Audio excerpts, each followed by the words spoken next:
a gunman filming, like this is brazen, not only shooting up. So this happened in BC. Police in British Columbia are investigating after gunshots were fired into the home of a rising Punjabi star early Monday morning. Video. Now this is where it goes to some other place. We take a drive-by shooting to this is like, I don't think we normally see this kind of stuff in Canada, but this is Justin Trudeau's Canada and not the Canada we grew up in.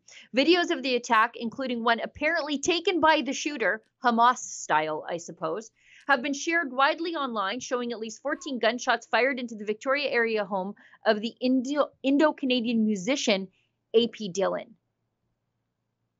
He was unharmed in the attack. But what's going on here? They said it was a targeted event, and there's no information to believe that the general public is at any further risk as a result. You know, except that we have gun crime so brazen that they can film it and think they're going to get away with it. But yeah, no, general public, don't you worry, you're fine. Sheila, I'm really fascinated by that footage, and I'll tell you why. You have forgotten more about firearms than I'm ever going to learn. In one hand, he's got the gun, and in the other hand, he's got his cell phone. Is that what we're seeing here? Yeah. You know, it could be a GoPro. He could actually have his, God, that looks like cell phone footage. I was going to say it could be a GoPro mounted on his chest too. Like, again, Hamas style. But I don't see the other hand. So, I mean, that seems to be a lot of dangerous multitasking going on there. I bet it's just clipped, like GoPro clipped to his chest or clipped to his hat or something like that. I know, like with my bow, I can mount a camera right on my bow when I'm shooting, so I can see the arrow travel down the range. Oh, that's cool. Yeah, it is cool because you can slow it right down. You know what? I'll take a picture this afternoon and show it down. I'll put some arrows in the styrofoam bear for you.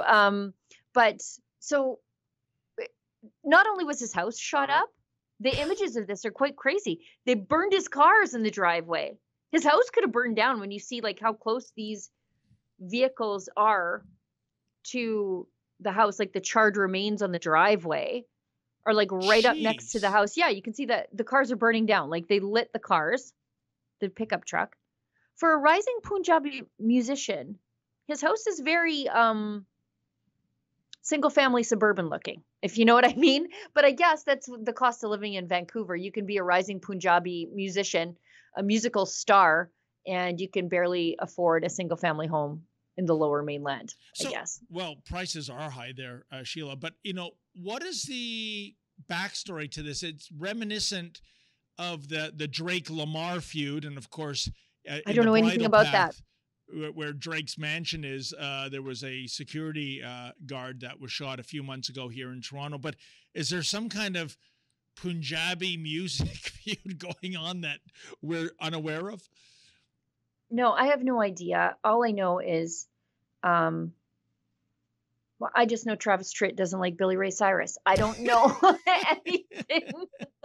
I don't know anything about modern pop music and their feuds. I know that sometimes the kids try to bring me up to speed. I was talking to Kian Simone, and he tries to bring me up to speed about what's happening in the Drake world. And I don't know. I'm like, is Johnny Cash still fighting with the Grand Ole Opry? Is he? Or did they resolve that when he died? I don't know. I don't know anything about this stuff, but I just know it's bad.